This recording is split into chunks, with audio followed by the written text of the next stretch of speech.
of course, the first sounds making it into the microphone are my mother stomping like a T-Rex upstairs. I don't know how she hasn't bruised the fuck or broken her heel bones yet. It might be because she wears shoes. Anyway, ladies and gentlemen, welcome to another Technical Alpha podcast. It is Thursday. It's August. I almost said July. I think that was wishful thinking, but it's August. It's August the 5th, 2021. Got a great show lined up for you today. Nice and tight one. Mr. Black has got a porno shoot to go to, and I'm not going to hold him back from getting great shots. Everyone needs to get in on it. You know, I'm not in shape to do it. Mr. Black's been hitting the treadmill. He's looking pretty good. He's feeling good. And now it's time for the dad bod shoot. And I think the world is ready. I think the world is ready to see it. So I'm excited. I'm ready. Dad bods are in vogue. I don't like them personally on my own body, but I can appreciate, Chris Pratt nails the dad bod. I don't. I'm full-blown dad bod right now. Full-blown. Full blown. I'm like dad bod, but I also have no dad strength. So I've got the dad bod part, but like if you ask me to open the pickle jar, strength. Yeah, I've got the. Well, if granddad's in the home and he has to get help to get up to use the washroom, yes, that's where I'm at right now. We got a great show lined up for you today, but before we jump into it, got a very important thing to ask, Mr. Black. How was your week? It's been a week, man. It's been a week. Judging by the pause, it's been 7 days, give or take. Yeah, bro. I don't know, man. I'm in a weird headspace. Is RP a bit fucking weird this week? Is it kind of fucky? It's not even RP, man. It's literally not RP. It's just I'm just in a. Well, that's a nice change. Yeah, I mean, I'm in a weird funk right now. It's kind of hard to explain, and I can't really pinpoint it. I can, but I don't really want to talk about it. That's fair. So, I'm just, it comes and goes in waves, man.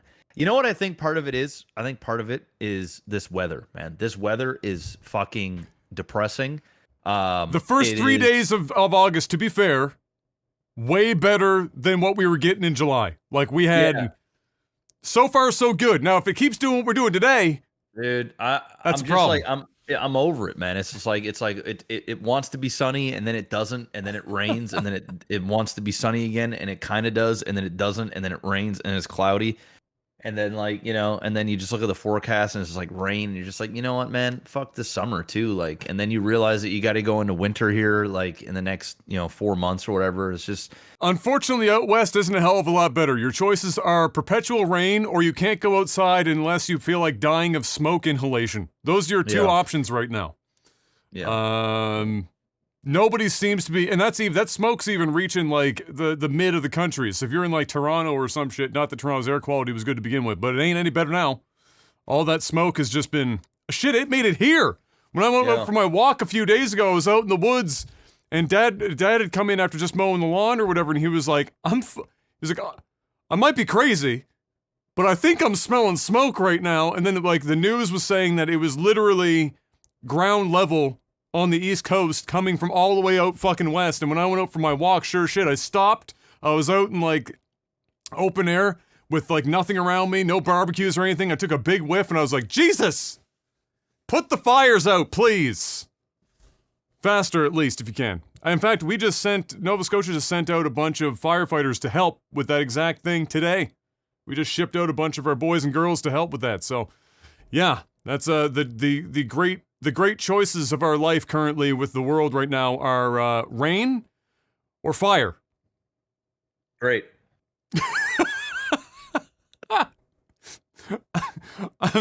I always complain about the weather, and then like everyone in Nova Scotia constantly complains. It's either too hot, too cold, too rainy. Nobody's ever happy with the weather here. And then we're sitting at breakfast table, and Em's on her phone or whatever, and she'll be talking with her family back home, and they're like, "Yeah, we just had another typhoon. Half the country's under 14 feet of water. Pretty sure 3,000 or 4,000 people died yesterday alone. I might have saw a corpse on the street." And I'm like, "All right, you know what? It ain't too bad here. It ain't too bad. It ain't too bad." It's not as terrible as I thought, but it is bothersome, for sure. Specifically that it starts like sunny and then rains and then goes back to sun, because if you're trying to plan like an afternoon outing of any kind in which you are outside for any length of time, you're just getting cucked all the time by these random bouts of rain. Yep. But either way, my week wasn't anything to write home about either. I finished... it wasn't a bad week. I finished Monster Hunter is done, and I finished Legend of Mana as well, the remake for that, so I've got those 2 reviews to do, and then after that, there was like a lot of errands to run this week, so I wasn't in the house very much in that regard, and when I was home, it wasn't for very long before we went outside to like try and make use of the aforementioned 1 hour of stretch of sun, go for a walk, just get the fuck out the house kind of thing. Which is what you were doing. I was saying, you were saying, short stream. There's a window of time. I have to. That's it. I'm out of here. Go. So that was kind of what my week was like as well. It was just like, if it's sunny, just fuck everything. Go outside. And that was pretty much the show. Yesterday, Em got the runaround from her bank. She was just trying to send some money to her friend in the UK because she had bought something for her over there. And they had her going all over the fucking city, and the first bank gave her the wrong information, the branch, wrong information. I was driving her all over the place, and then finally we get to the last bank, and it took them like an hour to revert what the first bank did to get all of her money back, instead of like randomly losing her $50 and then putting it all in this new fucking money order and finally sending it over. And the whole time I was sitting, I had to change like parking spots 4 times. No joke, I was parked on Hollis Street, and as I was parked there, the tow truck guy showed up, pulled one of the sickest parallel parking maneuvers I've ever seen in like this fucking big ass 18-wheeler tow truck. Because it was a bed, it was a flatbed. Fucking pulled this sweet thing. I was thinking, please don't hit my car. He was within like 3 centimeters, but that dude whipped that shit in there at like 50 kilometers an hour. It was crazy. Got it in there. He's done it a few times before. Got it in there and started fucking hauling the car behind me up off the street to the back. I was like, all right, peace. Turn the car off. I'm out of here. My car ain't safe. So I had to move to the spots like 3 or 4 times. So I was thinking to myself the whole time that was happening, I was like, man, how the fuck is it so difficult to send money in 2021? Why is that so? Why is a PayPal account the solution? Why can't our banks just fucking make that easier than it is? Why do I have to have like somebody's fucking blood type and like their last 6 years of employment and like 1,000 other things on a piece of paper and sign it 56 times to send like $100 overseas? Just, I could easier just putting the money in an envelope and sending that shit. It's crazy. But we got her done. And then otherwise, that was it. Very exciting week. That's all I got. So let's talk about some games, Mr. Black. You ready to talk about some games? I'm ready. Game related. Updates on the Activision Blizzard thing, since that's like the biggest thing happening right now, since we're in a bit of a drought in terms of game news. It is the summer after all, for as long as we can get the summer. Activision Blizzard stuff. So the updates from this week were Activision has hired a well-known union-busting firm as the workers started to come together. Big shocker. Company is on fire. Workers are tired of bullshit. They decided to maybe get together. Activision Blizzard caught wind of this, and by that I mean probably Bobby Kotick, and said, hell no! Get the buster in here! We gotta stop this before it gets too crazy. So they brought in, I can't remember the name of the firm, I probably should have wrote it in the notes, but it's a well-known union busting firm. Big shocker. Not the first time this has happened. Amazon does the same shit. Walmart does the same shit. They all do the same shit. Unions mean they might actually have to treat their employees well and pay them reasonable money, and that's never a good thing. So we have to make sure that doesn't happen. So they're going to try and bust that up.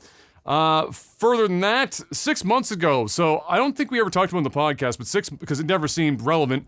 It's not entirely relevant, but it is insofar as that it's because of this lawsuit. That's why I've included here.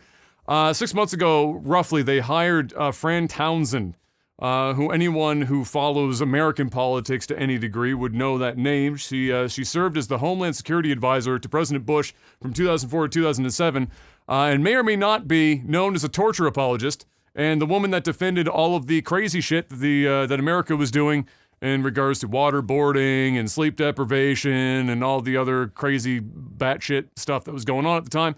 Activision saw that and said, you know what? You would make a spectacular executive.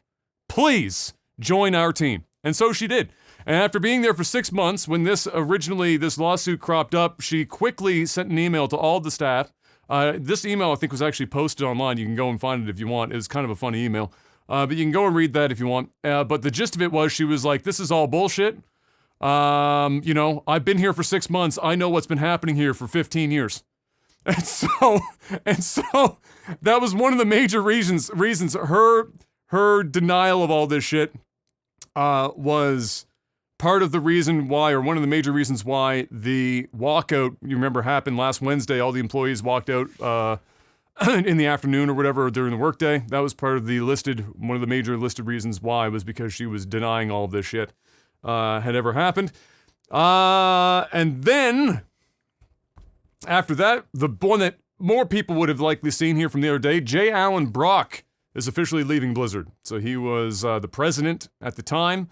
After I believe it Mike left. Mike was CEO, then Mike left, then J. Allen Brock took over, but he was not called the CEO, he was called the president. And now J. Allen Brock is gone, and now they have put Jen O'Neill and Mike Ibarra in place as co-leaders of Blizzard, because Bobby Kotick does not want to share CEO status with anyone. That's unacceptable. However, Bobby Kotick also, of course, has absolutely no responsibility for any of the shit happening in this lawsuit whatsoever. He has said that they're going to remove everyone, whether they're C-level or otherwise. Of course, he would not be included in that list, despite the fact that he himself is probably deeply aware of all the shit that's been going on for the last fucking decade and a half.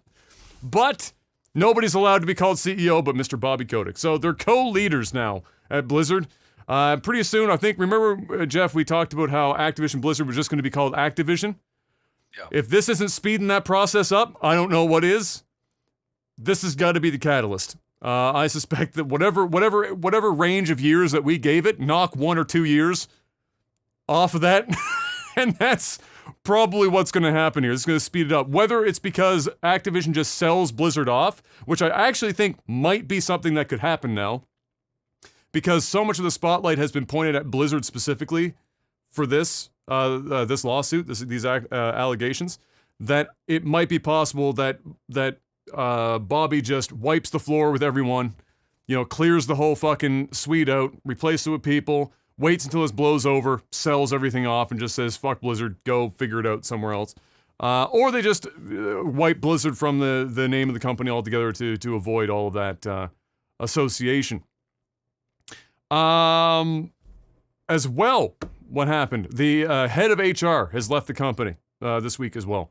And that was because the head of HR was accused for covering up the abuse for the great number of years that this was happening. Obviously, lots of things would have been filed with HR. Lots of these complaints would have been filed with HR. Obviously, nothing ever happened. And so the HR guy or girl, whoever they were, said, fuck this shit. I'm getting out before this ship is set on fire any further, and bounced. So they left as well. After that, another lawsuit was levied against the company in relation to this one, insofar as that they said that they were false or giving false and misleading statements to shareholders in regards to not informing them about this 2-year investigation that the California department was looking into the company. They never actually told their shareholders about that. Now the lawsuits come up. Now they're finding out about it now, and so lots of these shareholders over the course of the last while have been obviously making purchasing and selling decisions based on what the company was giving them. The company was trying to keep this under wraps, and now they're being sued for misleading and falsified information in regards to this whole investigation. After all of this has been happening in the last week, Overwatch sponsors have also been dropping off due to all of this nonsense. That's not surprising. You're going to see that happen almost ubiquitously, I believe, within the esports scene for Blizzard. There's going to be a lot of sponsors drop out in that regard. And then finally, because obviously all of this stuff is going to dramatically slow down any game development that could even be happening at Blizzard right now, Diablo is the first one to be, Diablo Immortal has been the first one to be announced to be delayed into 2022. That is the Don't You Guys Have Phones game, now coming in 2022. So keep your phone for an extra year and hope for the best. That's all the updates for that absolute 5-alarm fire for the last 7 days. find out what happens next week. After that, Battlefield 2042, Mr. Black, having a banner little announcement window. It was the most discussed game on the interwebs for a full month after it's being shown off. This is all coming from the EA's recent internal meetings. And so after that as well, we're also going to be, this was announced, we're also going to be given 2042's story in the form of short film. So we're not getting a game, 4 or 6 hour game thing. So whatever story that they're attaching to this multiplayer function is going to be given in the short film. The short film is called Exodus, which will, did I just see my webcam flicker? That was fucking weird. Exodus, which will premiere on August 12th on their YouTube channel. So, and what is that? Next week. Of course it's a Thursday. And I bet you it's right in the middle of the podcast too. So we'll be sure to talk about it if we can. Otherwise, we'll have to wait until the podcast following. Because Thursday, it's a popular one.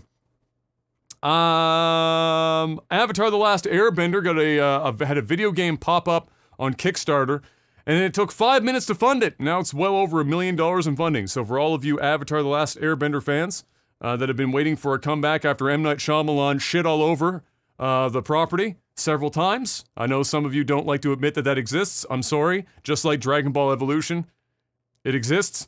I know we don't like to look in that direction, but it's over in the corner of the room. Don't stare for too long. But yeah, that got $1 million plus in funding, and so that will be coming up. And I'm sure that also means it's going to be hitting whatever stretch goals that it's got in mind. So if you're a fan of that franchise, great news there. Also, great news for Mass Effect fans, Mr. Black. The Legendary Edition that came out. That's the one that got like the remastered, updated, whatever the fuck for 1, 2, and 3. Has done way better than they thought it was going to in terms of sales. And said that specifically when they were talking about the reports.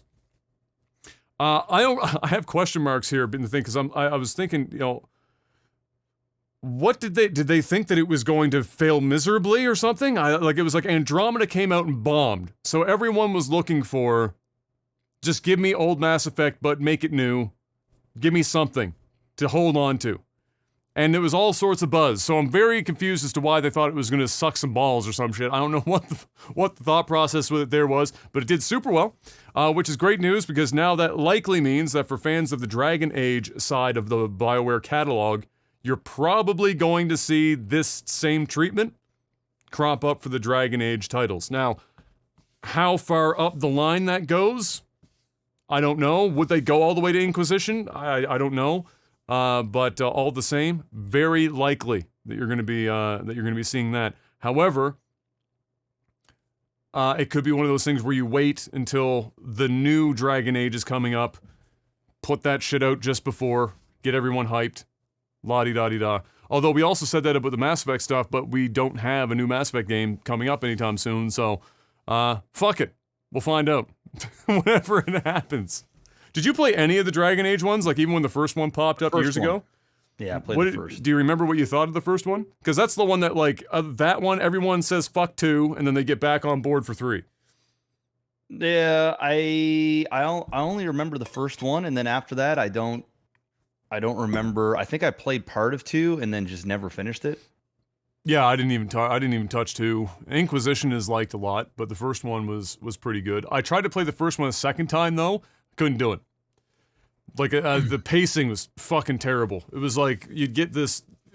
How much you remember the game, I don't know, but you'd get like this 3-hour gameplay window where you're in combat almost the entire time, and then you'd go back to like the campsite, and you'd have like 5 hours of just talking to fucking characters. Yeah. And I love both of those things, but if we could like intermingle those two things a little bit, yeah.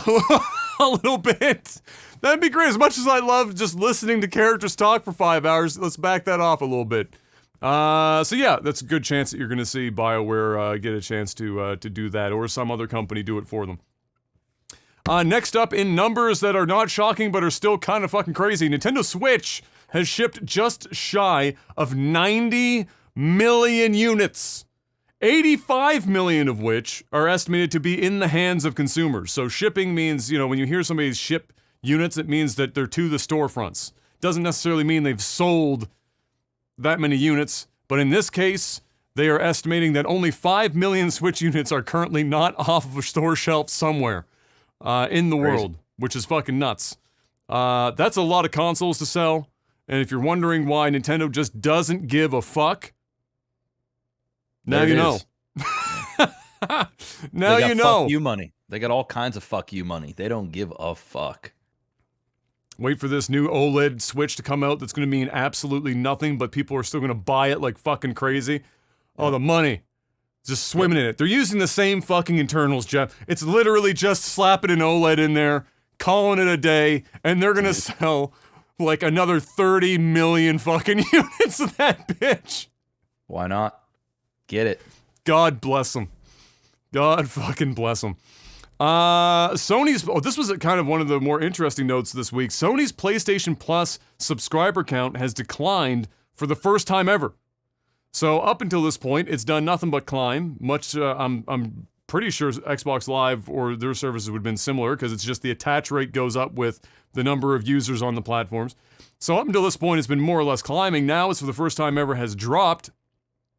And it's dropped by a little over 1.5 million subscribers, which is not a small number.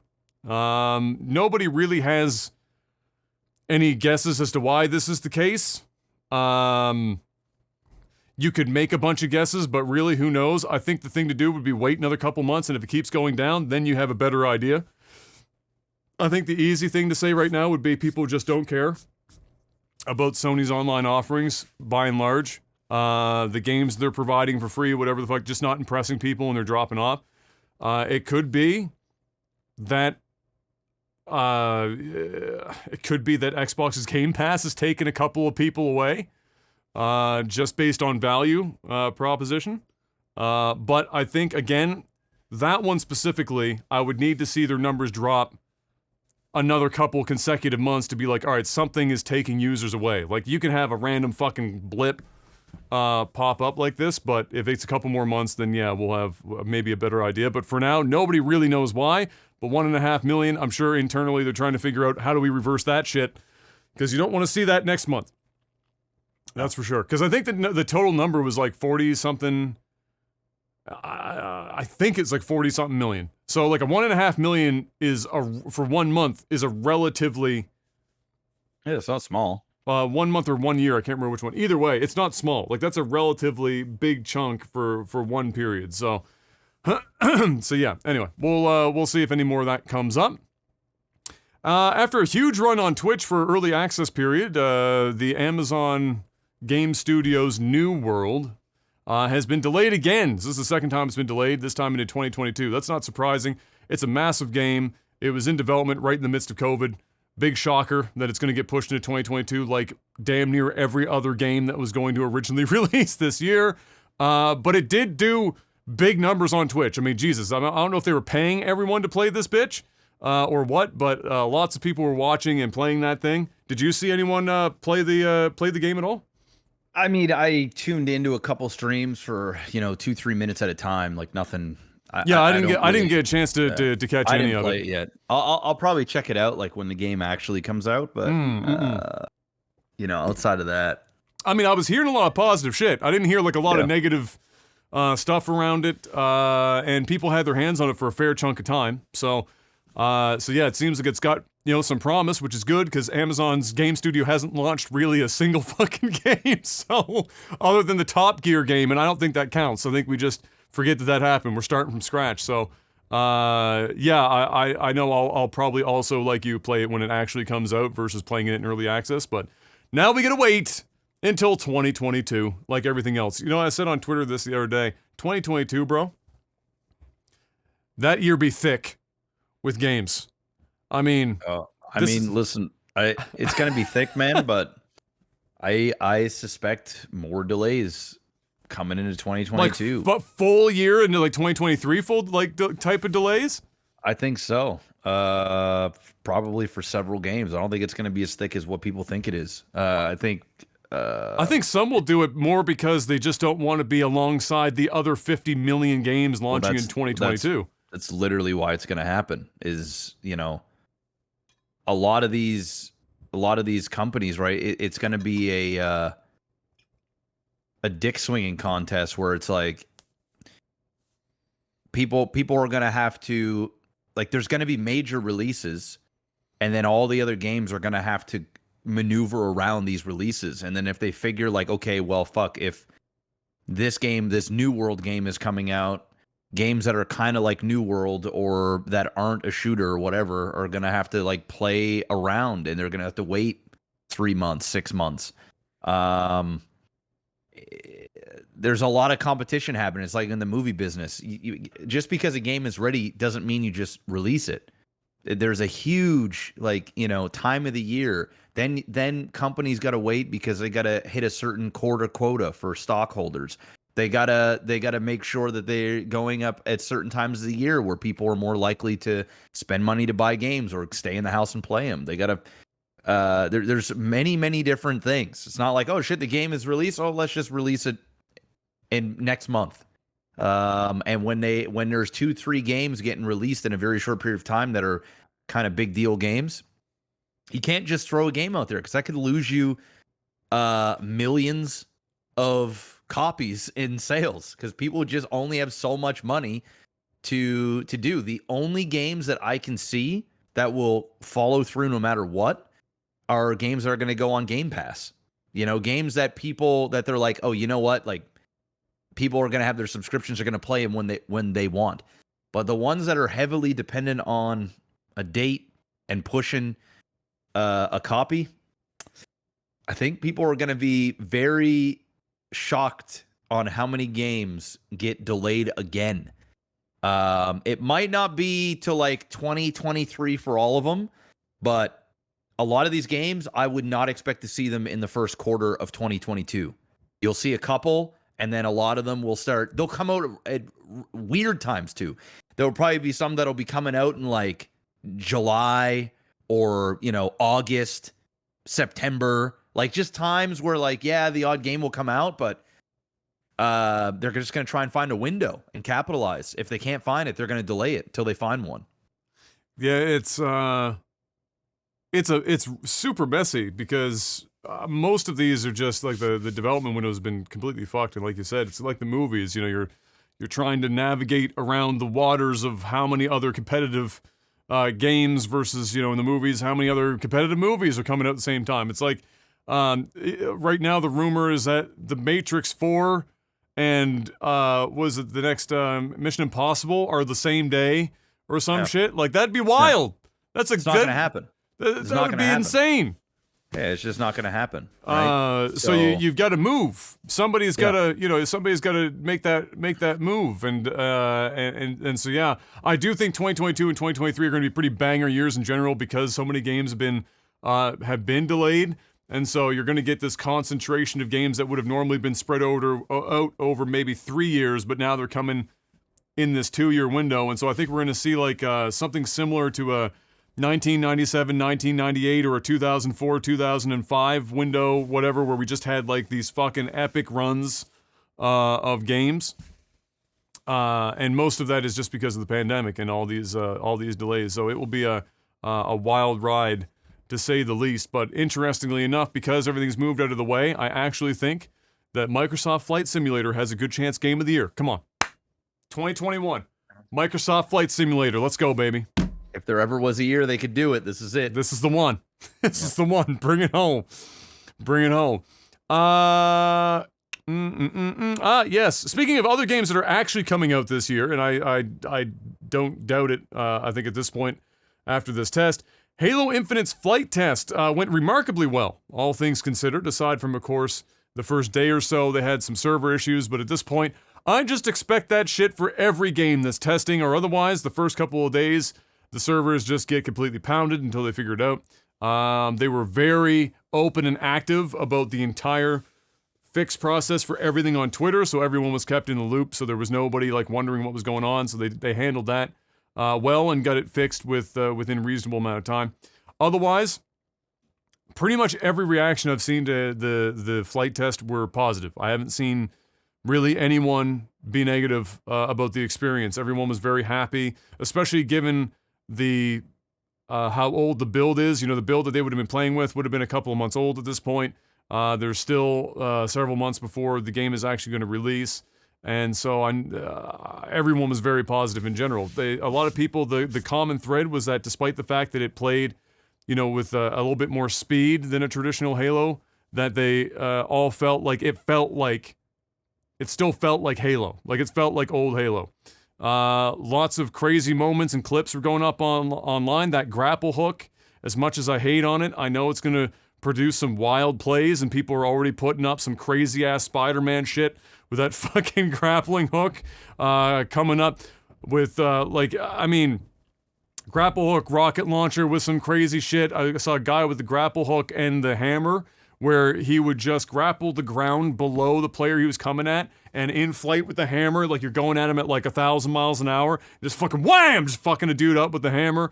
So there's lots of kind of new and fresh tactical stuff that comes out of that grappling hook. Also, people were really impressed with the bots, like the AI bots, because for some of it, or for most of it, people were playing against the AI, and then for a couple of short stints, they were playing in PvP. And they did the AI in a ramp, so they started at the bottom of the difficulty scale, and they ramped it all the way up until I think it's literally called Spartan difficulty or some shit. And towards the end of that scale, they were starting to fuck people up pretty good. And not only that, but they programmed the AI to once in a while drop the classic teabag. So you got bots fucking on you, and then also fucking on you in your death. And so yeah, it was, people were pretty impressed with that as well.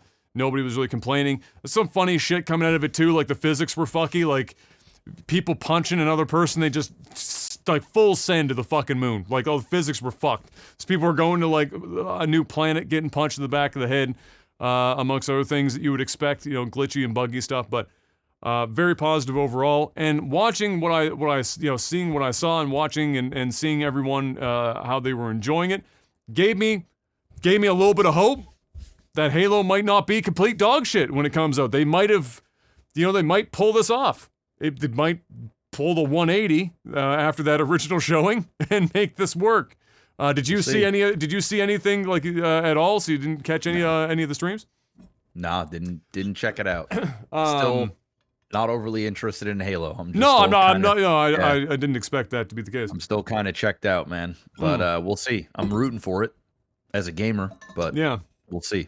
It's better. It looked better than I thought it was going to. I really did think it was just going to be like, I thought we were just going to get kind of Halo without it being modernized in a way that would attract new players. But there was a lot of positive, not just players that played Halo before, but also players that had never gotten into Halo or played Halo were also really enjoying themselves, which is obviously, arguably, the more important of the two demographics that this Halo has to hit. Is we already know the people that like Halo are going to play this fucking Halo game. Halo needs new blood. They need young people to give a fuck. And so that was perhaps the most positive part of that. So they'll have more of those, I'm sure, between now and release. And we'll see how those go. But for now, they made it so far. They passed the first test. Lastly here, we've got Phil Spencer. Philly came out and said, all right, guys, look, we know that everyone's excited, but you gotta get your expectations in check. Elder Scrolls 6 is not coming out before Fable. Fable is coming first. It's not coming out before Starfield either. No, well, Starfield will come out before either of these two. So it'll be Starfield, Fable. Dude, you're not gonna see Elder Scrolls 6 probably until like 2025, 2024. I could see 2025. Yeah, 2025 is probably when you're going to see it. She's a long way away. She's a very long way away.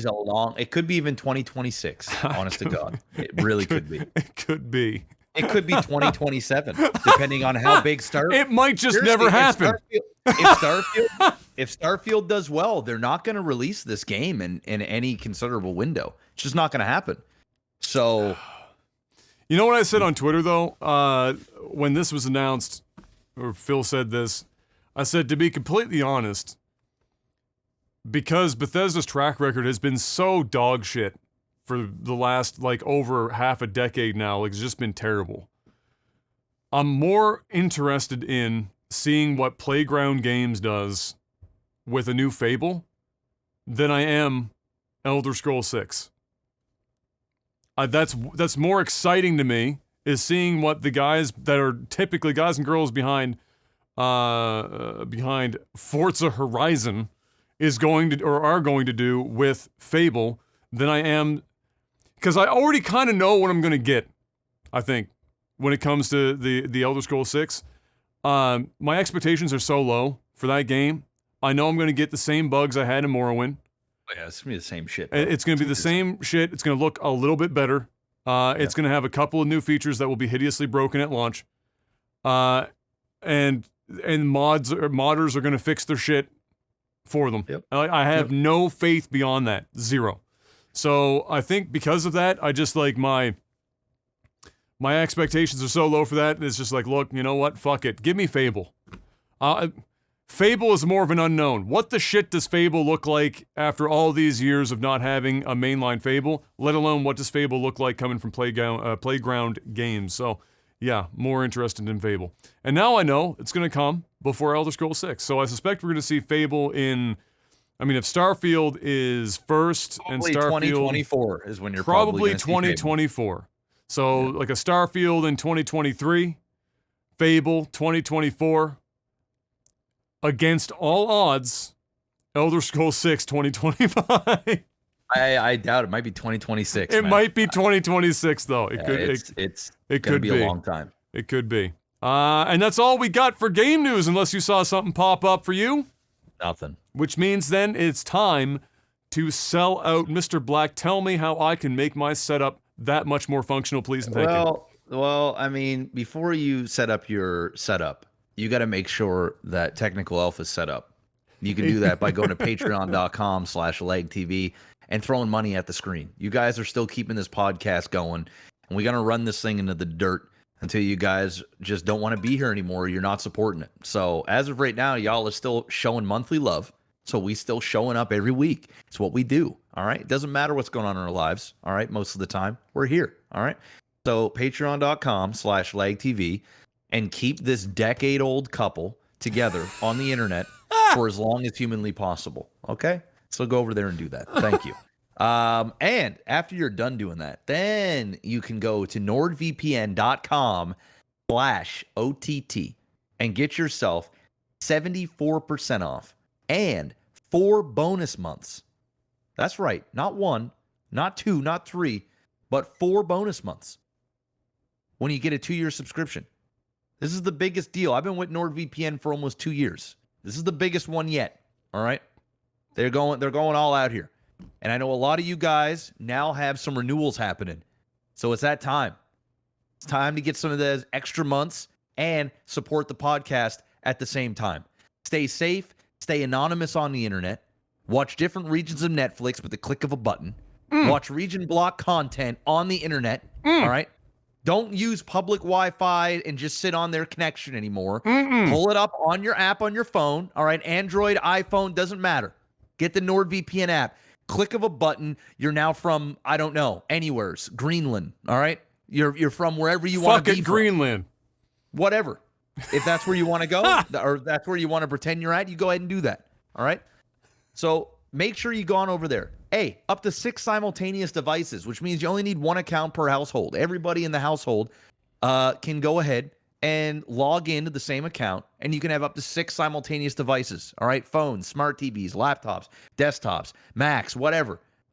Make it happen. All right, nordvpn.com/OTT, promo code OTT. And with a 30-day money-back guarantee, you can try it. And if you don't like it, you get your money back. If you don't like being Greenland for 30 days, Get your money back. And you know what? If you don't like being in Greenland for 30 days, switch it up.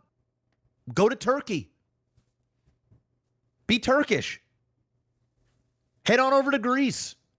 Wherever it is that you need to go, virtually, you can do it. All right?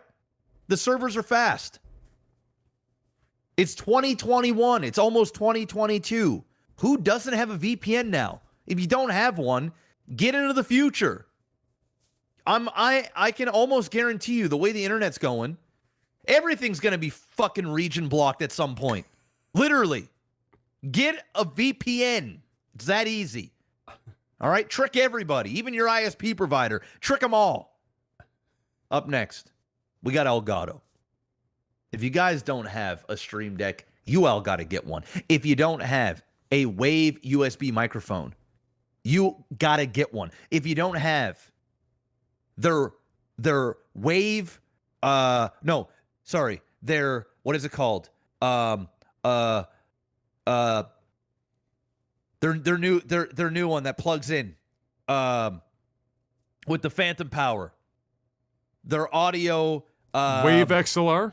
Bam! Wave XLR. There it is, baby. Hey, listen, now it's not just plug and play. You got options. All right? For those that want to just plug in USB and go on the fly, you got the Wave 3. All right? Go pick that up. It's a great microphone with all kinds of bells and whistles. Don't waste your money on a Go XLR. Don't fall for the shitty marketing that these guys, I'm sorry, competitors, I'm just going to say it, all right? The machine is garbage, all right? It's a big chunk of plastic with some lights. The preamps are dog shit. I'm just going to say it. The Go XLR has more software issues than any other plug and go audio interface I've ever seen in the space, period. That's all I see. What's going on? Why is this not picking up in the game? Why isn't this compatible with OBS? Oh, I don't know, because it's Go XLR. Now you've got an option. Now you can get the Wave XLR. And you can get all the bells and whistles and effects and all this other stuff that the plastic competitor gives. But now you can get a piece of hardware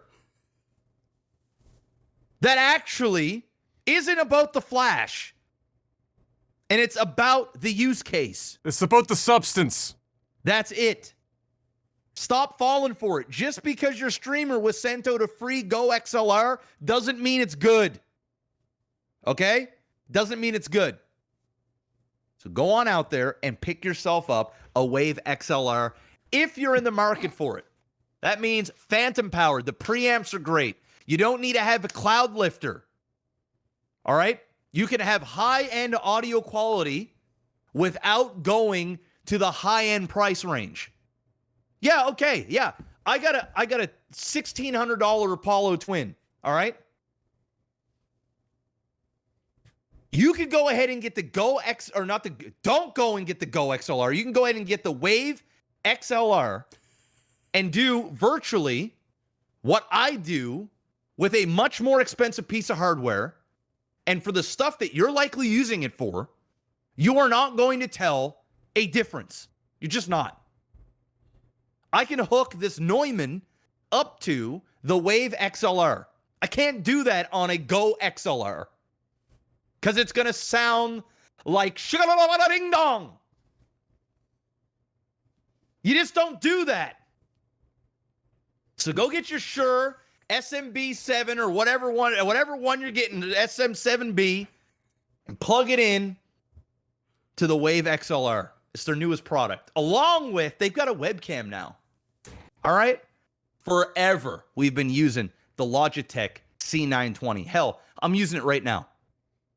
I don't have my Elgato webcam yet. I don't have it. It's coming. It's coming. Can't wait to replace this. Go ahead and pick yourself up. I'm trying here, all right? I'm selling out. All right? All right, and at a price point, the best of both worlds. Can upgrade that quality. You don't need to spend massive amounts of money on a DSLR camera. None of that. It's another plug and play. Hey, get yourself a face cam, all right? Get yourself a face cam from Elgato. If you don't got one, you got to get one. And if you can find one, because this stuff's selling out like hotcakes at McDonald's. That's what that is selling out. Number one selling webcam on the planet. It's happening. There's a reason. It's because Elgato makes great products. And if you got deep pockets, you want to keep going, I can keep going. We got soundproofing. Not just soundproofing that you rip off some shit on the back and you slap it onto the paint, and when you take it off, you take off half your wall with it. No. Now, we got some good, high-quality soundproofing that you can make designs and make it look special and unique for your own. Put your own personality in there. So that when it's on camera, it doesn't look like ass. Looks nice. Looks like, hey, you see what Adam's got going on there? He's got his own little design going.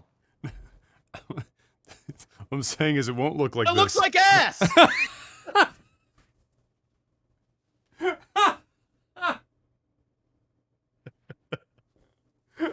All right. But Adam's is homemade, all right? So you can't hate on it that much, all right? Homebrew. It's a homebrew. It's a homebrew, all right? What other products I got? What else they got? They got capture cards. They got capture cards, they got mouse mats, they've got key lights, they've got low profile mic arms. Look, there's my key light. Want to know what's great about the key light? It turns on, it's like, how dark is it? And then it configures, and then, boom. Incredible. It's the Elgato key light. Just like that, man. Just like that. Incredible. That's it. That's all Elgato's getting from me today, all right? I'm selling it pretty hard. We didn't get a raise or anything. I'm just in the mood. Because they got good stuff, all right? It's true. In the description, all right? Elgato's there and NordVPN, and all jokes aside, shout outs to everybody that's supporting the sponsors, because that's a big moving factor in this still going as well. So if you're in the market for any of those things, yeah, I'm kind of going a little over the top here, but the stuff is good. So go check it out. It's very good. Go read the reviews. Just don't take my point of view. Obviously, I'm biased to a degree. They pay me to say this stuff. But the reality is, the stuff is good. So don't just take my word for it. Go check out YouTube reviews. Go check out the Amazon reviews. And they're going to mimic, for the most part, what I'm saying. Speaking of, but you don't have to take my word for it, it's time for movies and TV. Motherfuckers did LeVar Burton dirty, man. He's not gonna be the fucking permanent host at Jeopardy. You know who is? Who is looking like? Oh. Some white dude who's already a producer on the show. You know, that guy probably had it locked in. You know, he literally, the guy who was also probably making the decision, said, you know what? I choose myself. I've been watching Alec for decades, and I've been sitting in the corner just hoping that one day I'm going to get my chance. Today's that day. And bro, how you ignore the world? I ain't giving it to Burton. I'm taking this shit. Because you know once Burton gets it, he ain't leaving it. We can't have a black man hosting Jeopardy, Jeff. It's literally unacceptable. We do it for short stints. I mean, guest appearances. When you do think about it, Jeopardy is a pretty white show. White. You can't tell me LeVar wouldn't have opened that shit up to a whole different audience while still retaining basically every other person that watches the show as is. It depends. I don't know the demographics for Jeopardy, and it would be an actual. It would be actually kind of intriguing to see exactly where most of like the high spots of viewership. Because I mean, depending on where Jeopardy does its best, having a black host might actually hurt it. But the question is, he would bring in another demographic that don't probably give a flying fuck about Jeopardy. You know, I'm just gonna say it. The black community. I know. Listen, guys, this isn't me being racist. All right, but let's just keep it 100. If you've got most black folks are gonna watch Steve Harvey on Family Feud instead of watching whoever this other producer is on Jeopardy. How many penis jokes can you get into a single afternoon episode of Family Feud, Mr. Black? Yeah, I mean a lot when you're watching it with Steve Harvey, right? So on Jeopardy, you ain't getting you ain't really getting any of that, right? It's very, very white, preppy, old school. You know, even like the new school people that watch Jeopardy are kind of like. It reminds me, you know, it's not the demographic that Burton would bring. It just isn't, or add to the show. I'm not saying it's a bad show. It's just not really part of our culture. And I'm not speaking into my ass when I say that. I'm sure if we had, and you could probably find it on the internet. I would reckon the African American viewership on the show is in the single digits of percent of the entire show. Probably. I can't imagine even 10% of the viewership for Jeopardy being black. I just can't. But who knows? Maybe it probably was when LeVar was hosting. Yeah, probably for a short period of time. Yeah. Or it would have gotten there. But it is what it is. Hey, maybe this guy's a great host. Who knows? I'm gonna right? be honest. Somebody said it best. He kind of looks like he's somebody that's got like one of those faces where he's gonna murder your family and then eat them. Oh, okay. Great. Yeah, he kind of does look like a crazy white dude. I'm to be honest. The headshot did not do him favors. You know, some people just got that crazy look. He could be the nicest guy in the world. That headshot though, not doing him any favors. There you go. LeVar Burton. It's all right. He'll do other things. He'll do more commercials for Ryan fucking, oh, God. Why did I just blank on his last name? Deadpool, Jeff, for God's sake. Oh, Ryan Reynolds. There you go. He'll do more commercials for Ryan Reynolds, Aviator, Gin. Everyone got their own alcohol now, Mr. Black. That's how you become a billionaire in Hollywood these days. Yeah, alcohol. Just attach your name to some shitty alcoholic drink and it'll just sell large amounts of copies. Just do that. Scarlett Johansson, however, on the other hand, is trying to take another route to becoming a billionaire by suing Disney over the Disney Plus releases of her film. Other people are doing this as well. I didn't write down the rest of the names, but she was the forefront, the first one to really come out and give them the business, at least the one that got the most traction in social media. This is in regards, obviously, to Black Widow. Black Widow was done filming and whatnot before COVID really popped off, to my recollection. And I suspect that the contract for her remuneration, that's how you say that word, right? Her pay, probably involved in large part a percent cut of whatever the numbers were in theater specifically. You get bonuses. You get bonuses depending on box office performance, etc. And obviously that's going to get reduced if you go pretty quickly into Disney Plus. If you go day and day release on digital and theatrical, you're not going to make as much money. Yeah. But yeah, Scarlett Johansson, it's a big deal. This is kind of huge because, you know, Scarlett Johansson apparently tried to work out a deal with Disney. And the Disney basically said, no, we're not giving you anything extra. We paid you. They even came out and did a statement where we're like, hey, we paid Scarlett Johansson $20 million and blah, blah, blah. So they basically tried to throw it back in her face and kind of get the public against her, and making it seem like she's a whiny. You know what? Yeah, you know they're wrong. You know they're wrong, and they're fucking with contract law. Which is, by the way, the last thing. Not even Disney wants to fuck with contract law. You know they're in the wrong when they don't say anything but, look at Scarlett Johansson complaining about making all this money during a pandemic. Yeah. That's literally what they said. They didn't Yeah. say anything about the contract. They said, oh, she's complaining and it was a pandemic and boo-hoo. And like you said, trying to turn the public against her. Oh, it's 100% what they did. They don't Disney and other companies, they don't just out and just say, "Oh, we paid this actor or actress this much money." You don't say that. You say that when you're trying to get public approval of saying, "Oh, look at this spoiled, super rich Hollywood actress looking for more money." But the reality is they signed a contract, and all she wanted was compensation from the Disney Plus sales, instead of just the theatrical sales. Problem is Disney didn't want to do that because it sets a precedent. The moment that they pay her, then they got to do this for everybody else. And apparently, from what I'm gathering, is actors and actresses are basically paid X amount of dollars, and then their content goes on Disney Plus.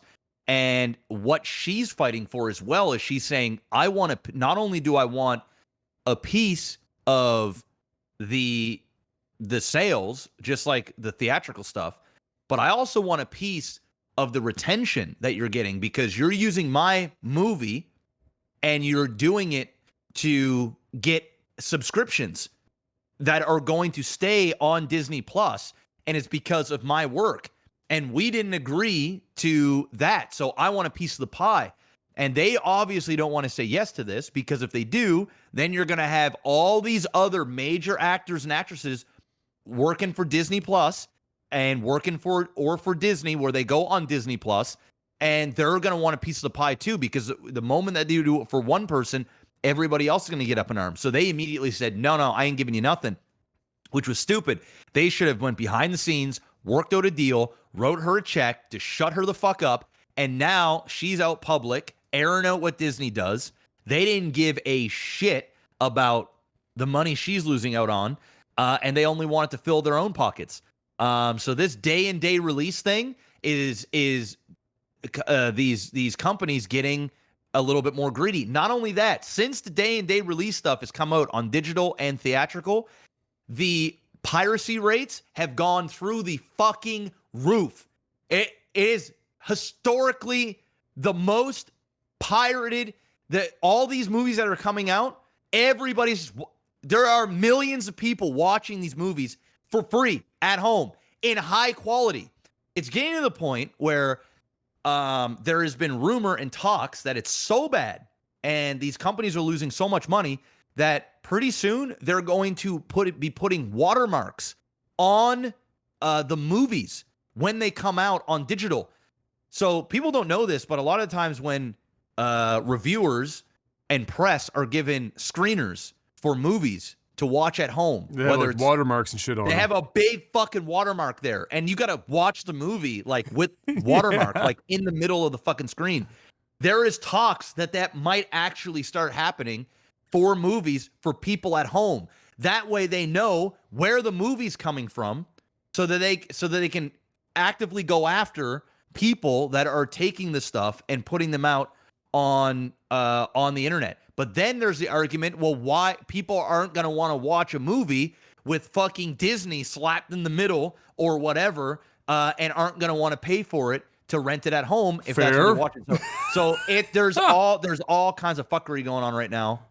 It's a big deal. My guess is they're going to end up settling. What's his face there? There's a couple of people. Yeah, it's basically Scarlett Johansson. She's putting everything on the line right now because, I mean, you're going up against Disney, and on top of that, you know, she's been in like 18 Disney movies or whatever. She's basically biting the hand that feeds her, but at the same time, she's in a pretty good position. Oh yeah, she's, especially if other actors and actresses start rallying behind her.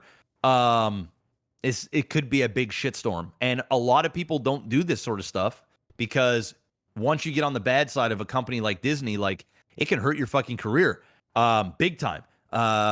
Especially when, you know, your biggest role is with Disney. So this is what's going down right now. We'll see what happens. I'm sure there'll be a settlement, and they'll write her a check, and make things right. and then there'll be a bunch of press, and she'll come out and say, "Oh, we work something out, and they were more than fair, and blah blah blah." And Kevin Feige's pissed off with Disney because Kevin Feige wanted to pay Scarlett Johansson. Disney was like, "No, I ain't doing that." Probably just because it sets a precedent. And once they do it for one person, that's the show, right? So my guess is a lot of these shows now and these movies that are potentially going to go on both at the same time, if they keep doing this, there's going to be some new contracts that are going to be signed, obviously. And they're going to have to. Oh, that was going to have to happen regardless. Because before they had these old contracts and they were expecting the movies to go right into theater. And then they realized that, like, hey, we can't just do theater because we're in the middle of COVID. Or we're at the tail end of COVID. Theaters aren't back to what they were, and we need to make as much money as we can. So they're fucking over the filmmakers, because it's not just the actors. There's filmmakers, directors, certain people, production, certain people get back end points depending on how a movie does. And Disney is not giving a fuck about any of them. Now, Warner Brothers, they went and paid out a whole fuck ton of money. I think they paid like $1 billion for all these movies that they're putting out, like The Matrix and all these things that they're putting out all these movies in theater and at home at the same time. But Disney didn't do any of that. Disney was like, "Nah, bro, I'm Disney. I do what I want." And then Scarlett Johansson was like, "Nah, not with my money." And Disney was like, "Well, we paid you $20 million. What are you complaining about?" And I'm going to take that $20 million. I'm going to pay somebody to sue your ass. Is what exactly. I'm going to do. Because it's not even just her money, bro. It's her money, her agent's money, her lawyer's money. Like, she got a team, right? Everybody's taking a piece of this, right? And the less money she makes, the less money everybody makes, right? So, and let's just be real here. Disney's swimming in fucking money. These guys. Bro, we already know Disney's dirty as fuck. I mean, legitimately fired tens of thousands of employees to raise their C-level salaries back to pre-COVID levels. Yeah, bro, they're making so much fucking money. Just pay the people that are doing shit for you accordingly. It's never enough, bro. It's literally never enough. Don't pull that shit. We already paid her $20 million. Go fuck yourself, man. Pay her $50 million then.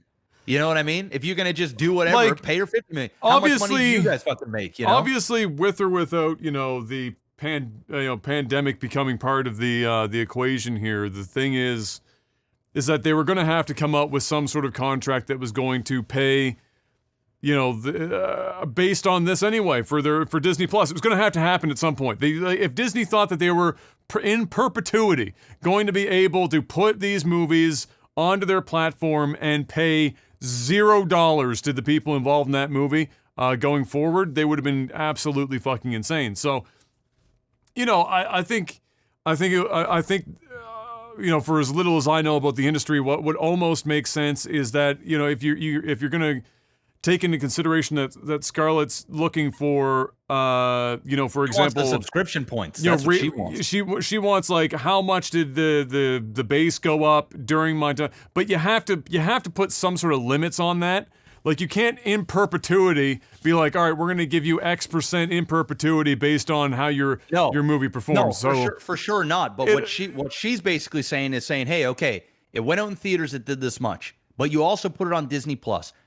If it wasn't on Disney Plus, a big chunk of those people would have went to the theaters to go and watch the movie. But instead, they get to sit at home in the comfort of their own home and watch it. Not only that, but now we have historically high piracy rates because you're putting out basically a 4K copy of your movie out for everybody to just pirate and watch, right? So, that's hurting her bottom line as well. But then not only are they not giving her a piece of the digital on Disney Plus, but then she goes, okay, well, yeah, they might not have made that much money, but how much did the Disney Plus subscription spike during that weekend? Did 500,000 new subscriptions come in? Sure, the movie might have only done maybe, $70-80 million. I'm throwing a number out, $70-80 million in pay-per-view buys. But how many millions of dollars came through because people have to be a Disney Plus subscriber in order to get this movie? And She wants a piece of that as well. But then you ask yourself, well, this isn't the only piece of content. That's not the only reason why people would subscribe. You've got Loki, you've got Mandalorian, you've got all these other shows as well. And she wants a piece of the big thing. The reality is there's going to be a settlement. There'll be some new contracts, and then we will not speak of this again. That's pretty much what's going to happen. Yeah, I think it'd be like, I think it would make sense to be like, look, movie comes out, we track after the release of the movie to the platform, we track for, like, let's say a 6-month period subscription numbers within that 6-month period post-release of that movie, and then we track how many of those subscriptions directly watch that film within that 6-month period, and then come up with a pay scale based on that conversion, and then assume that that's because you can only get so accurate with how many people specifically got the platform for this very movie. And how long they stayed on, because it's retention, like you were saying. Well, we can't be like, oh, retention for 5 years or some shit. No. I think they just need to pay a bonus. I think they just need to say, hey, it's going to Disney Plus. If it does this amount of numbers, we pay you X amount like you would in theaters, and then you shut the fuck up. The shit is on our platform indefinitely. That's just the way it is. Yeah. Instead of getting all that analytical with it, but who knows? Who only knows? And I'm sure, just like in like UFC, only very specific actors and actresses are going to get a piece of that pie. Most everybody else, it's going to be like, dude, it's going on wherever we put it. This is your pay. Deal with it. I think it's just the big stars, the ones that are driving the eyes to go there. They just want a piece of it, since it's now being put there and in theaters at the same time. Hey, they can't go by the old contracts anymore. We're in a different type of new media. They gotta adapt, right? It just took Scarlett Johansson, a big enough star, to come out publicly and make some noise to say, hey, you're gonna change how this is going because you're fucking us, literally. Yeah. Like, yeah, you pay me $20 million, but I should be worth $40 million. Yeah. What are you doing? Yeah, and that's and this was just the pandemic spurred this on. Unfortunately, just sped it up. Yep. But yeah, we'll wait for the settlement, I guess. Speaking of possibly blacklisting your career, Brendan Fraser, whose career was basically blacklisted for a long time after he was sexually abused by one of those backroom deal bros in the industry, and then when he threatened to come out and finally talk about it after being dealt the dirty for a while, the guy said, "Don't do that because I'm going to ruin your career," and then he did. And then Brendan Fraser got divorced and spiraled pretty miserably, and had a series of I believe, health issues as well. And then slowly, as if the internet spurred him on from the background, everyone calling forth Brendan Fraser, he started getting some more random little roles here and there, and making his way back in. And then, now he's done his full-blown... we're debating what to call it. Do we call it the Brennaissance? Do we call it the Brendan Fraser-sance? It's just something. But Brendan Fraser making his comeback. Now he's getting picked up by Martin Scorsese for Killers of the Flower Moon. Also, a film by Max Barbacow called Brothers. And next up, however, is a project from Darren Aronofsky called The Whale. See, he's a busy man once again. And the internet the other day was in full-blown tweeting out Brendan Fraser love, bringing the man back. And I was one of those people. I like that he was one of those guys, you listen to him in an interview or whatever, you can tell he's just a genuinely good dude that got fucking wrecked by Hollywood. Hard. And so it was nice to see him come back. Because as much as, it was... he was this funny, whatever, George of the Jungle bullshit. He is honestly a pretty good actor in general. So, seeing him get his shine on again has been wonderful. And I think the internet's support is going to help that out quite a bit, as he keeps trending like once every 3 months. Brendan Fraser just goes full-blown trending. Like, sometimes for no reason. Sometimes it'll just be Brendan Fraser trending for the sake of Brendan Fraser trending. It'll just be like 40, 50,000 tweets show up out of nowhere for Brendan Fraser. So, yeah, look for that. We got 3 projects. I think 1 or 2 of those are specific to Apple TV or whatever the fuck. I'm not sure about all 3 of them. But regardless, yeah, he's got his plate full, which is wonderful news. We already talked about LeVar Burton getting wrecked. So unfortunate. Venom trailer 2. Did you watch that yet? I didn't get a chance to check it out. How did you feel? I like the second trailer that dropped, the most recent one, more than the first one. It looks like the first one, except with bigger budget and a lot more horror-like and more gruesome, which is cool. I mean, my expectations for the first Venom was almost 0, and then when I saw it, I was like, "Holy shit, that was like the not perfect." bad. Yeah, I was like, that was like the perfect like 90s like superhero or anti-hero comic book movie. It was like the closest thing to like the old Spider-Man, the old Spawn type movies that, yeah, you know, on the level of say a high-end DC or a high-end Marvel movie, it doesn't compare, but it knew what it was. It was a lot of fun, and it surprised the hell out of me. It was the right amount of cheesy, the right amount of corny, but the right amount of serious, that I thought was a nice welcome in the sea of same comic book shit we were getting for a long time. So I'm still going to hold my expectations low. They're not going to be 0, but I'm still going to go into it with the thought that the first one could have ironically been good for all the wrong reasons, and they just lucked out. And this one could suck ass. But when they're adding Woody Harrelson in the mix as Carnage, and the direction that it looks darker and more brutal, with the same amount of self-awareness, it could be just as good. So I'm going to go in from a scale of 0 to 10. I'm going in with like a 7 expectation, which I'm giving it a little bit of room to wow me. But if it hits the 7, I'll be okay. All right. I fucks with it. That's where I'm at. I didn't see the full trailer, but I did notice, unfortunately, in some screen grabs, they didn't double down on Woody Harrelson's crazy ass fucking hair from the first trailer, Mr. Black. Yeah, they cut it. I was disappointed. I wanted that shit looked absolutely horrific, and I kind of wanted them to keep it. That's the most hair Woody Harrelson's had in like fucking 30 years. He was probably pretty pleased with it. Unfortunately, he doesn't get to keep that hair, so he's gonna have to live with it being a bit shorter for it.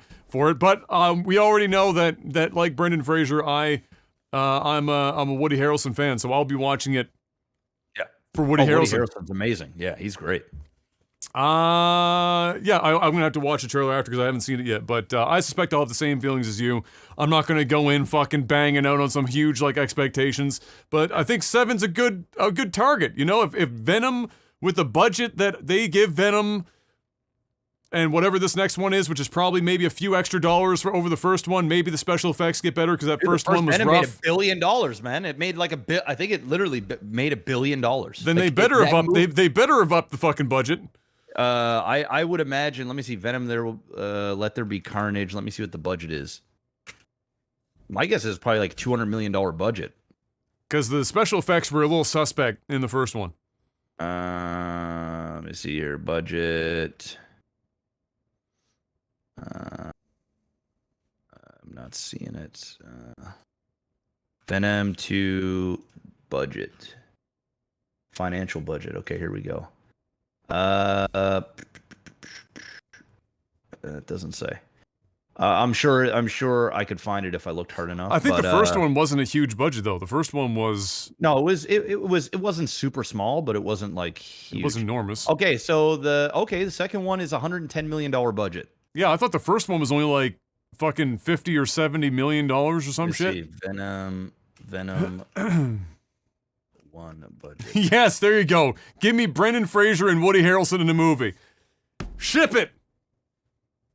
Brendan Fraser and Nicolas Cage. Around the same budget. So it was between 100 and 116 million. Okay. The box office did $856 million. That movie made so much money. So yeah. Yeah, it made them a lot of money. Made them a shit ton of money. That movie made $1 billion. It's a lot of money. That's a big turnover for the money.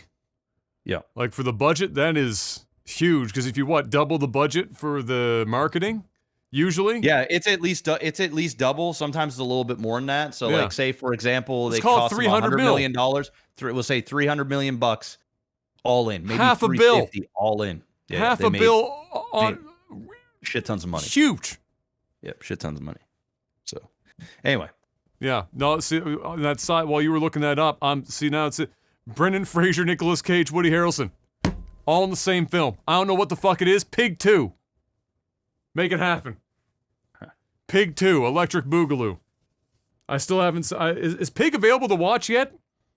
I don't know, probably. I need to find a place to watch that movie. What else do we got here? Let's see. We covered that. What's our time? Oh, we're good. We covered that. Lord of the Rings Amazon show. Got the date, September 2nd, 2022. There it is. Buckle up for whatever that's going to bring. Good or bad, 2022, September 2nd. And then last but not least, South Park's creators signed a nearly $1 billion deal. It was $900 million. For more episodes and movies over the next 6 years. I think there was a whole bunch of movie signings for this. Oh, and a new game as well. So we're getting another South Park game, a bunch of movies, bunch of more episodes spanning the next 6 years, $900 million deal. Yep, it's a lot of money. Seth MacFarlane must have so much money, he don't even know what to do with it. Oh, just swimming. All the monies. Swimming in it. So there you go. If you're a South Park fan, great news. You've got over a half decade more of fresh South Park content coming your way. The games are fun. The games are better than they have any right to be. Yeah, seriously. Like they're just not bad games. Like they're good, funny games. South Park's not supposed to have a video game that's good or that are that good, but here we are. Now they have two of them. I watched Jungle Cruise. Oh, how was Jungle Cruise? Out of 10, 6. 6. That's it, right? It's basically got a. I will say, Dwayne The Rock Johnson and Emily Blunt's chemistry was great, and Dwayne The Rock Johnson's got some of the most funny dad jokes in the movie that I think I may have ever heard. Okay. Outside of that, it was like it was almost like they were trying to recreate Pirates of the Caribbean like vibe, where it's like adventurous and fun and bright and, you know, comedic and campy and family friendly all at the same time, and it just wasn't as good as Pirates of the Caribbean. Way better than the old Pirates of the Caribbean, the new Pirates of the Caribbean stuff. But I don't know, man. I think it's probably a really good movie for families to watch. I think they got that right. But for me personally, like, it was just bleh. It was like bah. Bah. I've already forgot about it. Yeah. Yeah, I had no interest in seeing it. I suspect Em's going to be like, let's watch it. Well, I'll have to watch it sometime. Yeah, it's meh. It's meh. Speaking of, we watched a few episodes of Too Hot to Handle. Oh boy. We skipped to season 2 because Em had already seen a couple of season 1 before. Okay. And so she was like, fuck it, let's just go to season 2. So we went to season 2. I don't know how many episodes in we are. I think we're like 3 or 4 episodes in. It is exactly as trashy as I thought it was going to be. Like, just there's like 90 Day Fiance, you know, Love is Blind, the ground, several layers of dirt, the center of the earth, and then there is Too Hot to Handle. It's probably better than the Beast thing, dude. It's got to be more entertaining. That's than down that there. They're fucking shit, dancing together wherever the fuck they are. Those two are down there Seriously? together. They're like mostly because they changed the people out on the other one. So like if they're with Too Hot to Handle, they're all just so insufferably fucking like young club goers. It drives me fucking nuts. Like just like, and that's exactly who you knew were going to be on the show. So we watched a few. We tried to make it fun. You know, we were rating. I rated the girls. She rated the guys. To start, we were like making bets on who was gonna fuck up first and start, you know, losing money and shit. It gets crazier as that season goes on. Like more people come through. It gets fucking You know, it's good. So you know, so far it's pretty much what I expected. I found it kind of funny. So basically, you know, they're all you know they're attractive people, but they're not smoke shows. They're people that had money in their life, got braces, and went to the gym for a while. Like that's pretty much the Too Hot to Handle crew. You knew going in that at least half of them, when they were asked what their job was, were gonna say I do part-time modeling because that's the whole fucking show. Except for the one dude who was like, yeah, I'm a male stripper. I was like, oh, here's the Magic Mike fucking guy. And I was like, when they were coming through, I was like, I said to Em, I said, that dude right there, I promise you, has almost zero game. All he's gonna do is do stripper moves randomly, out of nowhere. They're gonna be like, no context, and then all of a sudden this stripper's gonna come out and start doing like fucking crotch fucking shit up in their face and shit. And that is exactly what fucking happened. And then the other thing I expected was looking at them all and how they were talking to each other. These are all people that are just attractive enough that they've never had to work for any hookup in their life. Zero effort, zero anything. They're all attractive enough that when they approached somebody, guy or girl, girls are getting free drinks, guys are getting laid. That's like this entire fucking cast of people. And then the really differentiating factor was there's two dudes at this point where we are in the show who are like quite tall. There's like the black dude, he's 6'4", French accent. He's he's ripped out of his fucking tree. And I thought to myself, I said to him, and there's the other guy is a football player or some shit. Chase or some shit. His name's Chase. Yeah. Chase is, it's funny because Chase will never actually, he's the one dude who doesn't walk around shirtless because he's not cut up like all the other dudes. So he'll like constantly cover up the fact that he's not ripped out of his mind. He's like a big football dude, but he doesn't have like 26 abs. But he's not in bad shape. Like, no, he's not bad, but he walks around with t-shirts all the time. When he did the costume thing, he was like using the costume to constantly like cover up his shit because he wasn't like jacked up like the other dudes. But they have no game. One guy has game. And it's, of course, exactly who you would expect. It's the shortest motherfucker in the entire... He has to work for it. He has to work for it. He's not ugly. He's a good-looking kid, but he's not fucking 240 pounds. He's Kyle. I call him... No, he ain't... No, Kyle's sexier than he is. But in terms of, like, working for it, he's short. Yeah. No, for sure. That's a good analogy.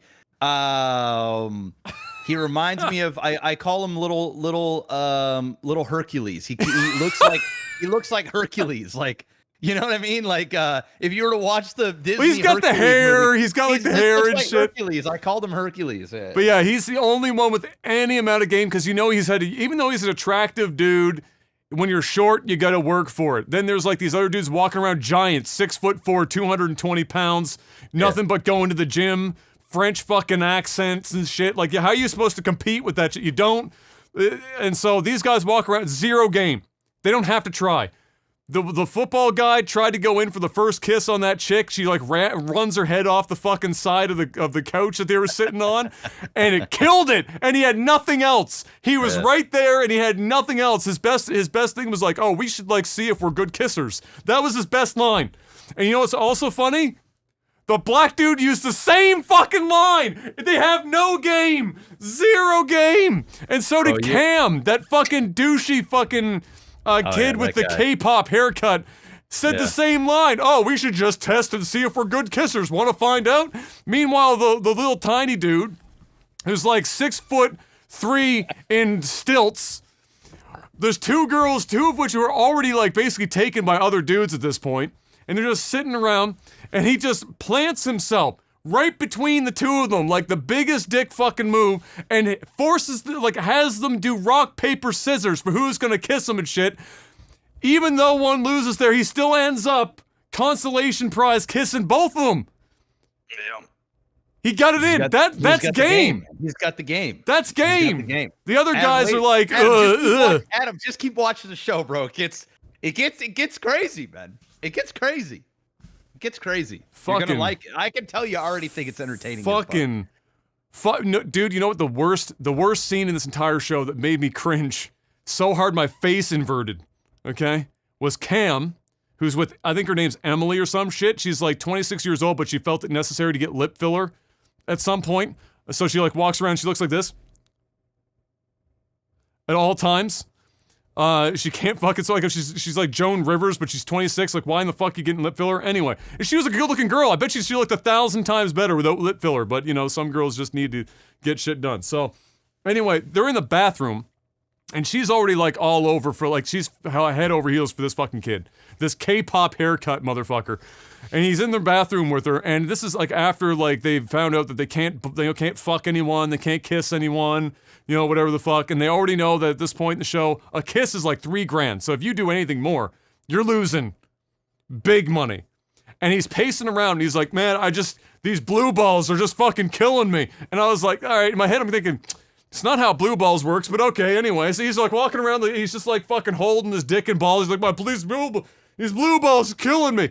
And she's like, well, and she's like, all right, well, obviously he's insinuating that we should do something about his blue balls. And in her mind, she's thinking, maybe he wants to fuck. You know, we're in the bathroom, you know, shower, get some shower sex. No. You know what the line is that he drops? I think you should give me a hand job. Well, he didn't want to lose that much money, Adam. He didn't want to lose that much. Oh, you're in for a treat, Adam. I'm almost jealous. Who the fuck says that out loud? Him. This guy.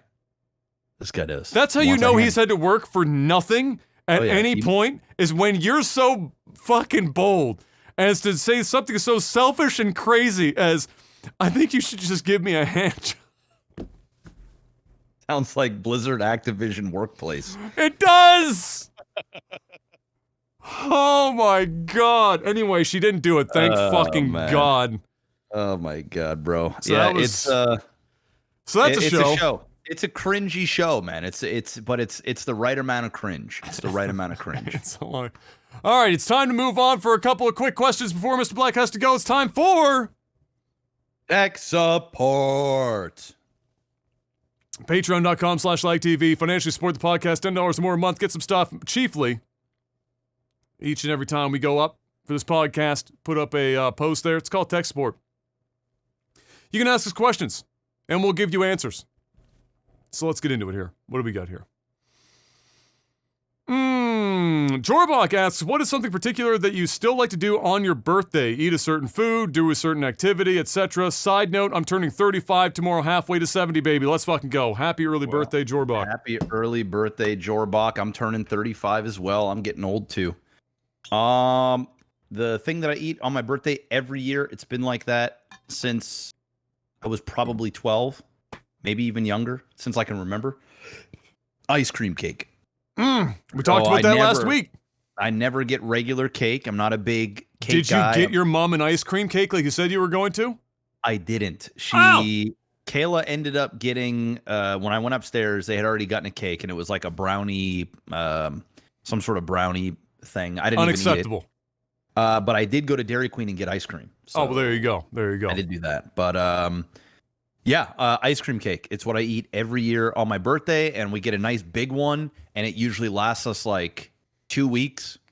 We just stick it in the freezer. Yeah, that's what we do. Stick it in the freezer, and we just kind of eat it over the next week or two. Because, bro, you can get some big ass fucking ice cream cakes at Dairy Queen. Oh, we get a big ass. Do you get the big rectangle one, like the really? No, I usually get the circle one. Oh, we usually only get the rectangle one if it's got a big party or something. Small. No. They have small ones. Oh, do they? They have big party size ones, but sometimes you can get like a little tiny small one. Oh, okay. But they do have like Like yeah, a they fucking, got massive ones. Yeah. yeah. But I just get like big regular cake and we just eat it. So that's what I get every year. Let's go. Mom makes the cake for every birthday for everyone in this family, and so that's the cake that we eat pretty much every time, and I wouldn't have it any other way. So there's that. As far as like what else we eat, it's like I've got a handful of favorite foods, so depending on how I feel that day, I just pick one of my favorites, and that's it. So you either go out to have it, or if it's something that Mom makes, she'll ask, "You want something, specific?" And that's pretty much it. I'm not a big birthday guy. I don't want a lot of shit. I don't need a lot of shit. I just want, to relax a bit, do whatever I feel like for the day, get some good food, and fucking that's it. Dude, you know what? If I can get sushi, ice cream cake, some lovin', maybe a hand job. Yeah, just go. You know what? Just walk around the bathroom. Man, these blue balls, man. Just, I think you should give me a hand job. I definitely don't want. That would be a sad birthday gift. All right, I want basically anything outside of like that. That would be no. I'd be like, please, it's my birthday. I don't want that. But if I can get some sushi or steak, some ice cream cake, and a little something. That's a banger fucking day there. That's my birthday, man. Oh. I don't care about gifts. I don't care about any of that shit. Just give me those 3 things. I can get a good night's sleep, man. That's the show. That's the dream, man. That's the dream. It's the fucking show. I realized I was getting old yesterday, even though we were doing like errands and stuff like the whole fucking day. I think we got home at like 5 o'clock or something at night. And when we got home, the first thing we did was like we had like our dishwasher's been broken for like fucking 6 months or some shit, but we can't take the time to replace the dishwasher when Nan is still here and had the whole house torn apart. So we wash all of our dishes right now. And so we had some dishes that we had to wash. We'd gotten home from this long day of errands, get home, and the first thing we do is wash dishes, and I'm standing there and I'm washing dishes, and out the backyard, we got lots of birds and shit flying around doing their thing. I'm washing dishes, and I was like, in my mind, I was like, this is good. That's how I was like, this is kind of dope. I'm not working. I'm just washing dishes, but somehow having a good time. And I was like, man, I am getting too old now. When washing dishes is like the high mark where it's you're not working, but you're doing something else. And so that makes it fun. So shit, my birthday, I might wash some dishes. There you go. Zen Matey asks, I wonder if this is in relation to what I posted on Twitter here the other day. I recently watched Casino Royale as my first Bond movie, and I actually liked it. Which other Bond movies would you recommend? It's GoldenEye. If you're going other than Daniel Craig stuff, pretty much all of Daniel Craig stuff is at best or at worst good. Quantum of Solace was like the worst one for me, but in terms of the new ones. But Skyfall was great. I pretty much like all of Daniel Craig's stuff, and Quantum of Solace was the worst, but it was still good. It was still good. It wasn't bad. It was just not as good as like Casino Royale set a really fucking high bar for the rest of his Bond movies. That's a good fucking movie. Casino Royale. So like that's just not that not only is that a good Bond movie, Casino Royale is just like a good movie. Because oftentimes Bond movies are kind of considered like their own category where it's like, is it just good for a Bond movie? But Casino Royale was like a legitimately good movie in general. So great place to start. So like the other thing, since this is your first time watching a Bond movie, that you'll know if you watch anything older, because you're going older anyway, because Craig is the most recent. They all have they're all like a different version of Bond. Like Bond has like these core characteristics, but all of the actors that have played Bond have brought something different. The writers have written them a little bit differently. And so they all kind of play out differently. I like the Joker. Everybody has their own rendition of the character. They have the same certain kind of traits that that make it the character, and then each Bond actor does their own thing with it.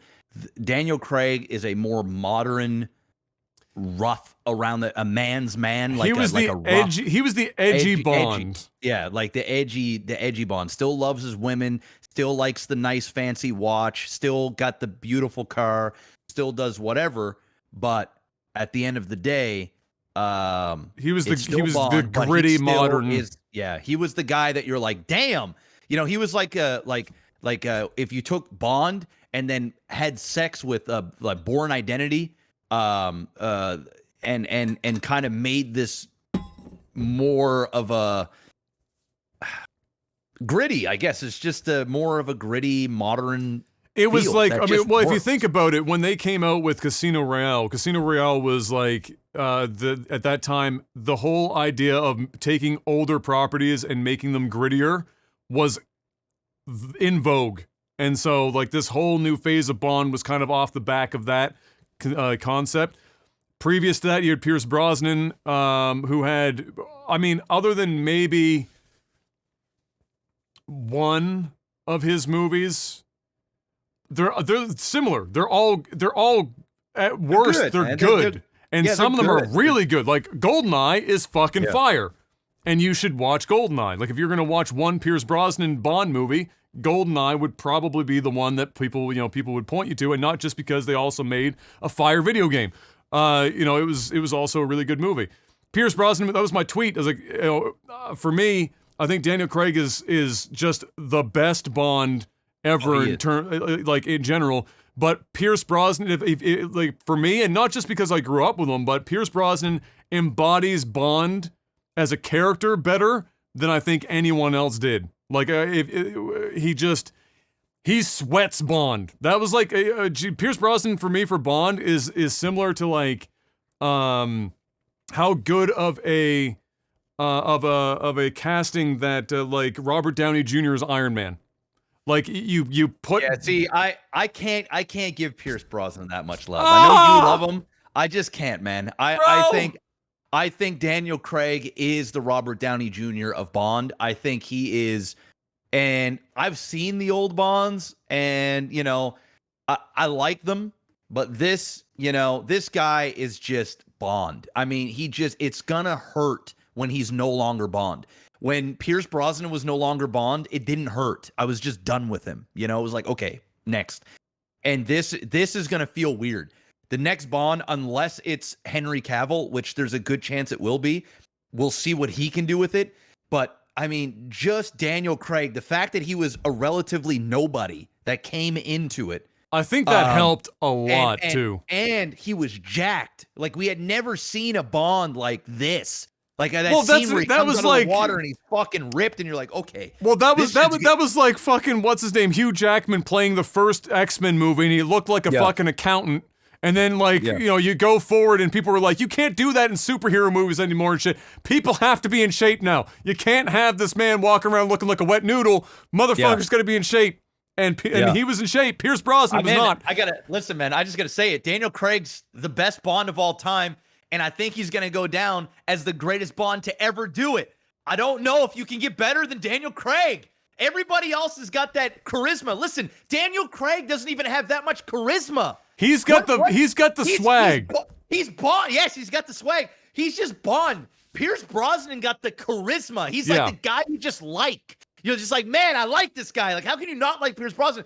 Daniel Craig is like, fuck what you don't like, motherfucker. I'm Bond, bitch. I deal with it. Like, he's just got it, man. You can't deny it. That's why I like. He's almost not even likable too. Like, there's a part of him that's just like a dick. You're like the guy. He's like not a guy I'd like to sit down and talk to. It's like if I never met Daniel Craig in my life, I wouldn't give a fuck. Like Pierce Brosnan would be like, oh man, fuck, hey, what's up, Pierce? I like you. Daniel Craig, it's like, who gives a fuck? Just play Bond because you're just god at it. Like, that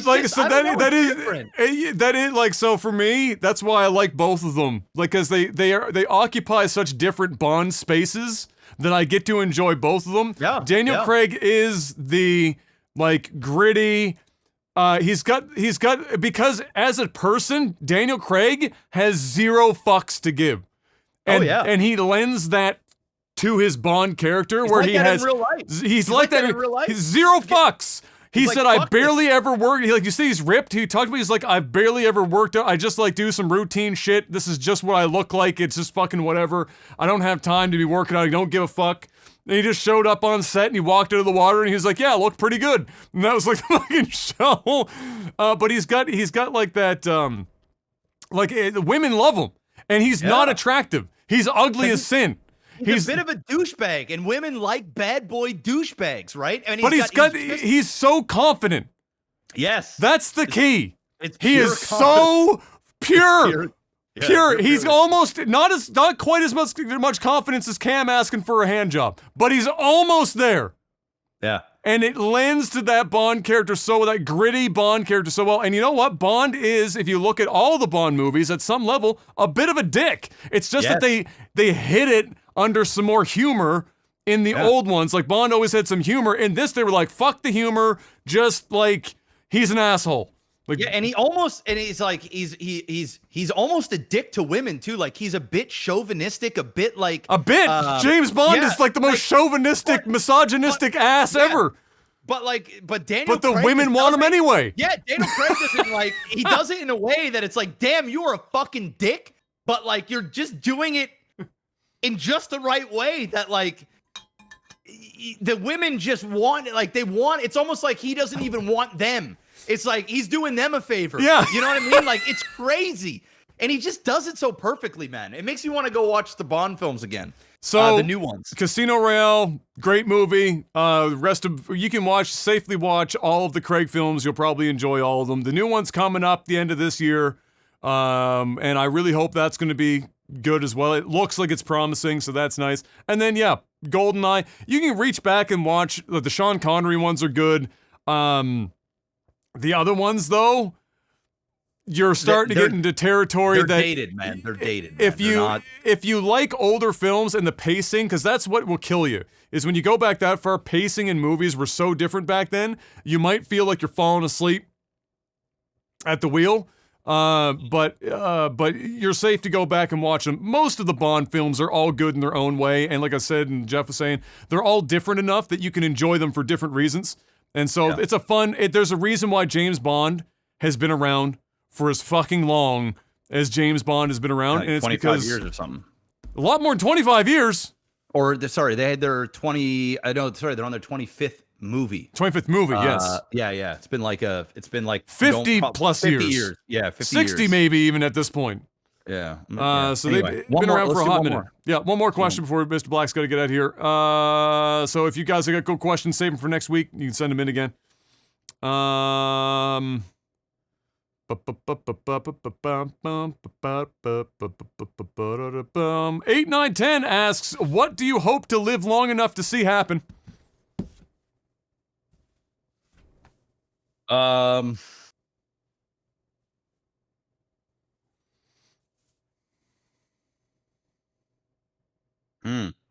mean, there's many things. I'm trying to pick one. I mean,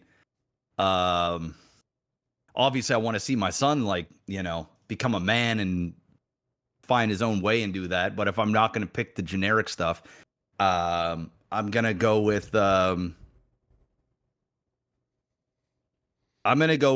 colonizing Mars. You got a good shot. I want to be alive when there are people living on Mars. We'll be just before the retirement home, right around the time that's probably. It'd be cool to see. It'd be pretty friggin' cool to see.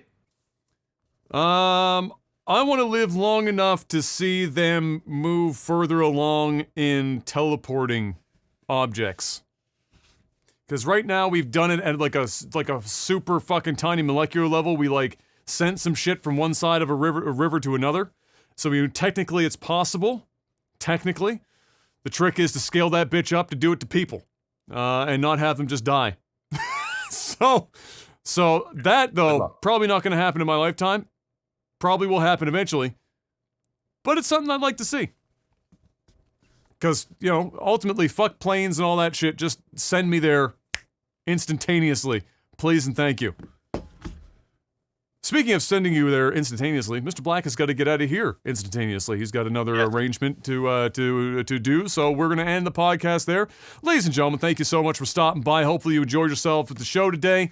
If you would like to support the podcast, patreon.com/lagtv is the way to do just that. Keep this train moving.